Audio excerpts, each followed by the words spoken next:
Salatullah salamullah ala yasin habibillah. Astaghfirullahaladzim, astaghfirullahaladzim, innallaha ghafurur rahim. Assalamualaikum warahmatullahi wabarakatuh. Waalaikumsalam warahmatullahi wabarakatuh. Alhamdulillahirabbil alamin. Alhamdulillahilladzi khalaqal insana fi ahsani taqwim. Asyhadu an la ilaha illallah wahdahu la syarika lah wa asyhadu anna Muhammadan. Fokus ke dada kita, fokus hanya mengharapkan rahmat Allah Subhanahu wa ta'ala. Ikutin bahasa kalimatnya. Bismillahirrahmanirrahim. Bismillahirrahmanirrahim. Asyhadu an la ilaha illallah.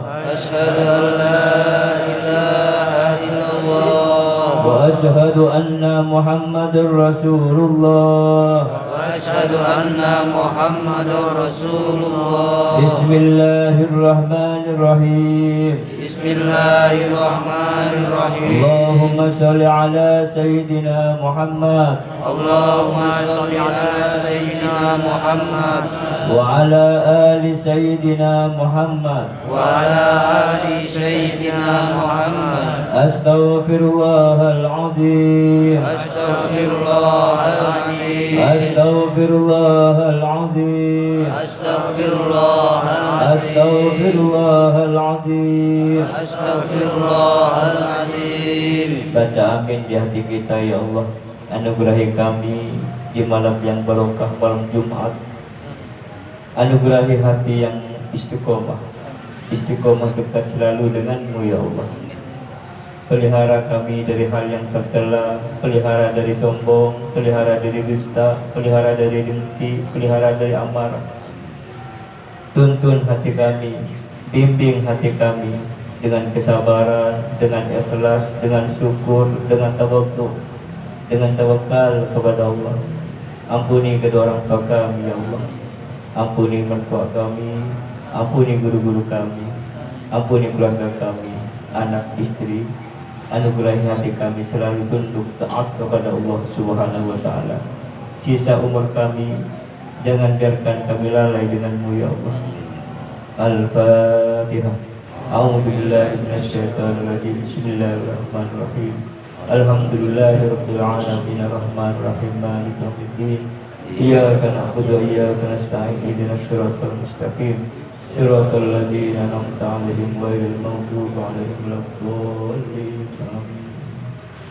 Saudaraku yang dirahmati Allah Subhanahu wa ta'ala, di zaman Kanjeng Nabi sallallahu alaihi wasallam, beberapa sahabat menghadap Nabi kemudian mengungkap semua masalah persoalan-persoalan hidupnya. Dengan berbagai masalah dan persoalannya yang diungkap kepada sang Rasul, dengan harapan Rasulullah SAW memberikan petunjuk cara menyelesaikan persoalan hidupnya. Akhirnya Rasulullah SAW memberikan doa kepada mereka. Asyhadu an la ilaha illallah wahdahu la syarika lah wa asyhadu anna Muhammadan abduhu wa rasuluh. Allahumma ja'alni minat tawwabin waj'alni minal mutatahhirin waj'alni min ibadika sholihin birahmatika ya arhamar rahimin. Doa itu sampai detik ini dijadikan oleh Rasulullah SAW sebagai doa setelah menyelesaikan wudhu dengan sempurna. Kata Rasul, itulah doa yang bisa diamalkan dalam kehidupan sehari-hari, dan doa itulah yang menjadi obat penawar penyelesaian dalam segala persoalan, persoalan kecil, besar, persoalan apa saja, urusan dunia, urusan akhirat. Semua persoalan itu bisa diobati diselesaikan dengan doa yang tadi baru saja dibaca. Doa itu detik sampai detik ini, sampai kapanpun dijadikan doa sehari minimal 5 kali. Kalau yang nggak duha, yang nggak tahajud. Kalau orang yang biasa mendapatkan keberkahan hidupnya bisa tahajud, bisa duha, jadi 7 kali. Setiap ba'da wudu baca itu doa, pasti masalah kita akan selesai dan dilaksanakan dalam kesehariannya. Pertama, kita tanamkan tauhid dulu kepada Allah. Karena doa walaupun sedikit ya, tapi dasarnya tauhid kepada Allah, cinta kepada Allah, maka doa itu difirarkan oleh Allah, dikabulkan oleh Allah, kemudian dikawal oleh malaikat-malaikat untuk dikabulkan, disampaikan kepada hamba-hamba yang berdoa. Makanya diawali dengan asyhadu an la ilaha illallah wa asyhadu anna muhammadan abduhu wa rasuluh. Tauhidkan. Baru berdoa, Allahumma ja'alni minat tawabin. Ya Allah, jadikan kami hamba-Mu yang ahli taubat. Wa ja'alni minal mutatahhirin. Jadikan kami hamba-Mu yang ahli membersihkan diri, nyuciin diri, nyepuh diri. Waj'alni min ibadika sholihin. Jadikan kami hamba-Mu yang ibadah dan kumpulannya dengan orang-orang ibadah. Birahmatika ya arhamar rahimin. Semua itu rahmat Allah yang belas kasih, kasih sayang Allah semata. Jikalau kita digairahkan, disemangatkan, diberikan hidayah untuk menjadikan diri kita orang yang taubat selalu, jikalau kita senantiasa membersihkan diri kita selalu, jikalau kita senang kumpul dengan orang-orang soleh dengan ibadah dan rajin beribadah, maka itu semuanya karena rahmat Allah. Birahmatika ya arhamar rahimin. Dengan rahmat Allah. Jadi jangan sekali-kali hanya mengandalkan kekuatan kita. Makanya diawali dengan tauhid, syahadat, diakhiri dengan pengakuan bahwa semua yang kita lakukan adalah rahmat Allah Subhanahu wa ta'ala. Pertama, menyelesaikan masalah hidup. Allahumma ja'alni minat tawabin. Jadikan kami hamba-Mu yang ahli taubat. Taubat kepada Allah. Karena setiap yang terjadi sama kita ini perbuatan kita sendiri, efek. Maka taubat itu pintu gerbang yang paling indah, paling nyaman, paling cepat menyelesaikan masalah. Lebih bagus kita lelah, seakan-akan di hati kita lelah berbaca istighfar jam 3, jam 4, duduk bersila, duduk bersimpuh di atas sajadah, di pojok-pojok rumah kita, mengharapkan ampunan Allah dengan beristighfar, mengharapkan rahmat Allah dengan bersolawat, dan itu paling ampuh. Belum lagi kesehariannya. Rumusnya kalau sholat sunnah duha diawali dengan taubat, kalau sunat tahajud juga diawali dengan taubat. Kemudian kalau sholat wajib, setelah selesai wajib, setelah selesai ba'diyah duhur atau maghrib atau isya, baru sholat taubat. Pokoknya taubat jadikan kebiasaan, itu bisa menyelesaikan masalah kita. A'udzubillahi minasyaitonirrajim. Bismillahirrahmanirrahim. Ya ayyuhalladzina amanu tubu ilallah taubatan nasuha. Wahai orang beriman, bila mana engkau mendapatkan masalah, sibukkanlah dengan taubatan nasuha. Jangan sibuk cari solusinya. Kalau kita nggak mampu, pikiran kita nggak mampu, kita ini terbatas banget. Kita terbatas banget. Ada orang, salah satu yang pasien lah, jemaah, setahun yang lalu kejadiannya, kuat mendirikan pom bensin, bukan mendirikan pondok pesantren, pom bensin. Dia ditipu mulai dari beli tanahnya sampai mengelola pomnya, pom bensinnya. Sering kena ditipu, kuat banget. Tipuannya ratusan juta, 200 juta, tapi akhirnya kuat, tangguh.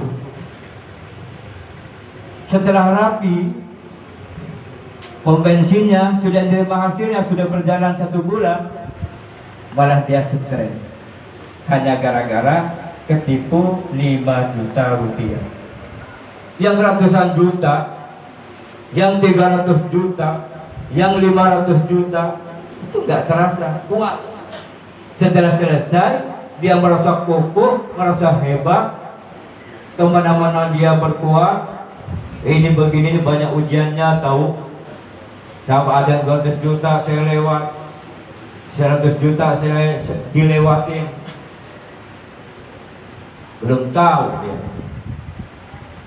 Inilah satu hari ada anak angkatnya dia, anak buahnya, bukan anak angkat, anak buahnya yang kerja di pom bensin dari mulai 6 tahun yang lalu sudah diambil, diangkat karyawan, diangkat anak kayak anak sendiri, bawa kabur uangnya 5 juta rupiah. Nggak balik seminggu. Dia mikir, dia ngomongin. Pokoknya omongannya jelek, kurang ajar lah intinya. Dibesarin nggak tahu diri, tahu bawa kabur uang 5 juta. Langsung lemas, stres, ngocet terus, nggak tahu diri. Ada sang anak nggak tahu diri. Dikasih nasihat apa saja tetap sama istrinya pun uang sisanya, dia punya uang miliaran masih di rekeningnya. Uang cashnya hasil penjualan bensin pun ratusan juta diperlihatkan. Oh enggak ngeliat lagi sudah. Enggak, pokoknya saya mau uang yang 5 juta. Kurang ajar dia. Jangan merasa kuat kita melewati ujian. Setiap saat jangan merasa kuat. Maka bagi orang yang ahli taubat, senang beristighfar, itu kunci sukses yang utama menyelesaikan persoalan apapun persoalannya. Astaghfirullahaladzim alladzi la ilaha illa huwal hayyul qayyum wa atubu ilaih. Makanya kita kalau kita banyak waktu, usahakan jangan kasih sisa-sisa waktu kita bertobat kepada Allah. Karena hati kita ini seperti kaca, tiap hari berdebu. Hati kita pun begitu, tiap hari berdosa, bermaksiat, ngomongin orang, ghibah, ragu terhadap Allah, berburuk sangka, ngomongin orang, nggak terasa. Seperti debu, berdebu, kacanya itu seperti kaca hatinya. Nah, maka orang yang baik, ya ayyuhalladzina amanu tubu ilallah taubatan nasuha, banyak bertobat kepada Allah. Orang-orang dahulu, orang-orang soleh, orang-orang yang cerdas, orang-orang yang berakal, ya, sangat gembira hatinya apabila digerakkan oleh Allah untuk bertobat. Karena hilangin kesusahan, menyelesaikan ujian, menyelesaikan masalah, menyembuhkan segala macam penyakit, terutama penyakit hati. Tobat. Sholli sunatan li taubatan nasuha raka'ataini lillahi ta'ala, Allahu akbar. Enggak pakai nasuha boleh. Sholli sunatan li taubatan raka'ataini ta'ala, Allahu akbar. 2 rakaat. Rakaat pertama boleh alam nasra, alam tarot. Yang kedua atau al-ikhlas, al-kafirun sama al-ikhlas, atau al-falaq sama al-nas, bebas. Setelah tahiyat baca istighfar, astaghfirullahaladzim alladzi la ilaha illa huwal hayyul qayyum wa atubu ilaih. Setelah salam gak usah banyak, 7 kali, tapi Allah hadir dalam istighfar kita. Allah yang maha pengampun, Allah yang maha ngampura, Allah yang maha pemaaf. Astaghfirullahaladzim alladzi la ilaha illa huwal hayyul qayyum wa atubu ilaih. Kalau kepanjangan, hafal yang pendek boleh, astaghfirullahaladzim wa atubu ilaih. Masih panjang, pendekin lagi, astaghfirullahaladzim, astaghfirullahaladzim. Pokoknya enggak nyusahin kita. 7 kali, tapi Allah hadir, Allah maha pengampun. Setelah beristighfar 7 kali, berselawat Nabi 7 kali. Allahumma shalli ala sayyidina Muhammad wa ala ali sayyidina Muhammad. Rahmat Allah berikan 10 kali lipat bagi hamba yang berselawat kepada kanjeng Nabi Muhammad sallallahu alaihi wasallam. 7 kali selawat sudah 70 rahmat Allah transfer ke dada kita. Istighfarnya sumber ampunan Allah, selawatnya sumber rahmat Allah. Ampunan Allah adalah dan rahmat Allah 2 hal yang menjadi kebutuhan kita semua. Kita ini butuh dua, cuma butuh ampunan Allah, butuh rahmat Allah. Ini makanan yang paling enak buat hati. Kalau orang sudah dapat ampunan Allah, cool, enak, tenang. Jadi kalau kita masih gelisah, resah, bingung, ya, sumpah, pengap, itu berarti ada masih ya, bercak dosa, maksiat kita yang belum dapat ampunan Allah. Mungkin dosa yang lama atau mungkin yang baru saja. Makanya rajin beristighfar. Salawatnya sumber rahmat Allah. Karena kita mendapat jalan keluar itu karena rahmat Allah. Apa yang kita inginkan tercapai itu karena rahmat Allah.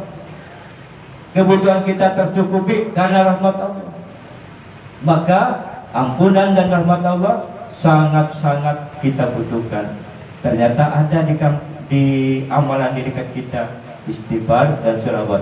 Jadi kalau ada masalah, jangan sibuk-sibuk cari dukun, cari paranormal sampai jauh, naik gunung, turun gunung, ketemu pohon gede, ada mbah itu, sampai ada perjalanan 2 hari 2 malam. Itu tertipu oleh bisikan setan dan iblis laknatullah. Allah sudah nuntut kita di Al-Quran, ya ayyuhalladzina amanu ista'inu bisabri wassalah. Apapun masalahnya orang beriman, solusinya salat dan sabar. Ya ayyuhalladzina amanu tubu ilallah taubatan nasuha. Orang beriman kalau ada masalah jangan sibuk cari solusinya, tapi sibuk cari ampunannya dengan taubatan nasuha. Itu jelas. Dan ini segala puluhan tahun ada yang kesini, orang yang sudah bangkrut ingin bangkit hanya dengan taubat, hanya dengan istighfar, hanya dengan selawat. Ada orang yang penyakitnya sudah puluhan tahun hanya dengan istighfar, hanya dengan selawat, hanya dengan taubat. Ada yang susah ngurus putra putrinya, ya, hanya dengan selawat, hanya dengan istighfar, hanya dengan sholat, taubat kepada Allah. Selesai. Kan itu sudah janji Allah. Inna wa'dallahi haq, janji Allah itu sangat hak. Makanya sekali lagi, setiap habis wudu paling tidak 5 kali sehari kita diingatkan kepada Allah. Doa setelah wudu, Allahumma rabbal dinawat asyhadu an la ilaha illallah wahdahu la syarikalah wa asyhadu anna Muhammadan abduhu rasuluh. Yang tadi Allahumma ja'alni minat tawwabin. Tobat. Apalagi setelah adzan pasti 5 kali. Karena duha enggak ada adzan, tahajud enggak ada adzan. 5 kali Allahumma rabbal dinawat tamah. Terakhir, innaka la tukhliful mi'ad, sesungguhnya Allah tidak pernah nyalahi janjinya. Ini diingatkan kita. Makanya kita kalau ada adzan diam, urusan fokus kepada Allah. Karena akan terakhir ada kalimat yang kita doa, innaka la tukhliful mi'ad. Itu meyakinkan diri kita sesungguhnya Allah tidak pernah nyalahi janjinya. Itu sudah pasti. Makanya pastikan, jadikan kita orang pasti. Taubat kepada Allah solusi dalam masalah hidup kita. Yang kedua, waj'alni minal mutatahhirin, jadikan kami hamba-Mu yang ahli membersihkan diri. Makanya salat tasbih ini salah satu salat dalam membersihkan diri. Nyuci diri, nyuci hati dari dengki, dari sombong, dari serakah, ujub, riya, itu dicuci dengan tasbih. Satu kalimat subhanallah walhamdulillah wala ilaha illallah wallahu akbar, itu berapa kotoran sudah luntur dari kita. Yang kedua, cuci pikiran, otak kita dicuci, pikiran kita yang kotor-kotor dicuci. Ketiga, cuci akal kita yang sering pingin ngakal-ngakalin, kata orang sekarang mah, itu dicuci. Pingin ngibulin, pingin ngebohongin. Yang keempat, cuci rasa. Jadi rasa kita, rasa tauhid kita, rasa keyakinan kita sudah mulai luntur, sudah mulai berkurang. Nggak yakin kalau tahajud itu bisa mendatangkan kemuliaan, nggak yakin kalau duha itu mendatangkan keberkahan, nggak yakin kalau sholat di awal waktu itu mendatangkan super kekuatan. Itu keyakinan seperti itu sudah mulai luntur, itu dosa. Itu sesuatu yang kotor, maka dicuci dengan sholat tasbih. Yang terakhir, sholat tasbih itu adalah cuci darah. Barangkali darah daging kita ini yang mengalir dalam diri kita ini tumbuh dari yang haram, dari makanan, dari minuman, atau dari cara mencari rezekinya, cara mencari uangnya, hasil nipu, hasil kebohong, hasil dusta. Nggak usah jauh-jauh. Kita menyogok untuk dapetin pekerjaan, itu sudah hasil semua, itu sudah kotor. Sogok dan yang menyogok sama saja. Jualan di pasar, tidak ada yang nawar, tapi bilang ada yang nawar, itu sudah kotor. Itu darah daging kita mengalir darah diri kita itu. Orang kalau darahnya kotor, darah yang haram, itu ditumpangi, dijadikan kendaraan oleh iblis untuk yang mengalir dari kita. Sehingga apa? Mudah panas, mudah stres, mudah emosi, mudah marah. Itu darahnya kan ditumpangi sama iblis. Makanya hati-hati sebagai bapak, sebagai ayah, menafkahi keluarganya dengan nafkah yang halal supaya adem rumah tangganya, supaya mudah dituntun ke jalan syariat putra putrinya. Makanya kalau ada kekeliruan semuanya itu dengan taubatan nasuha, dengan sering-sering sholat tasbih, ya, menyuciin diri, bersihin diri.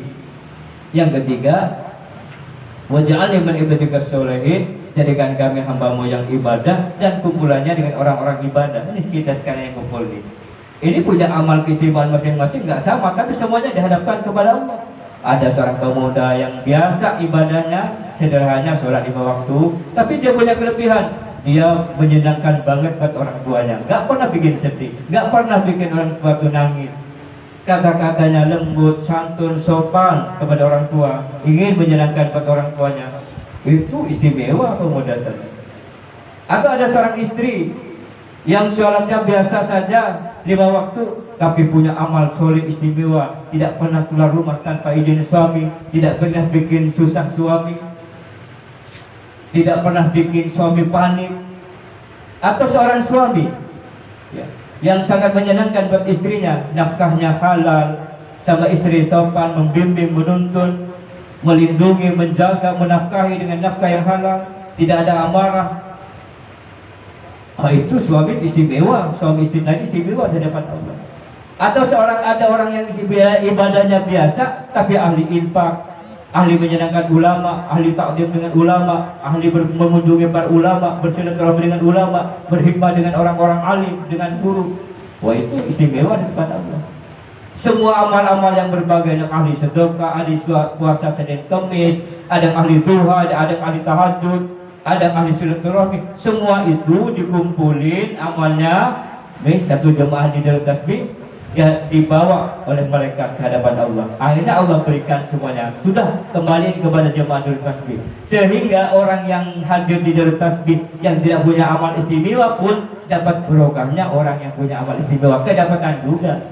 Dia tidak duha juga, tidak istiqomah tahajud, hanya sekali-kali. Dia bukan orang yang ahli infak, ahli sedekah. Dia bukan yang ahli puasa Senin Kamis.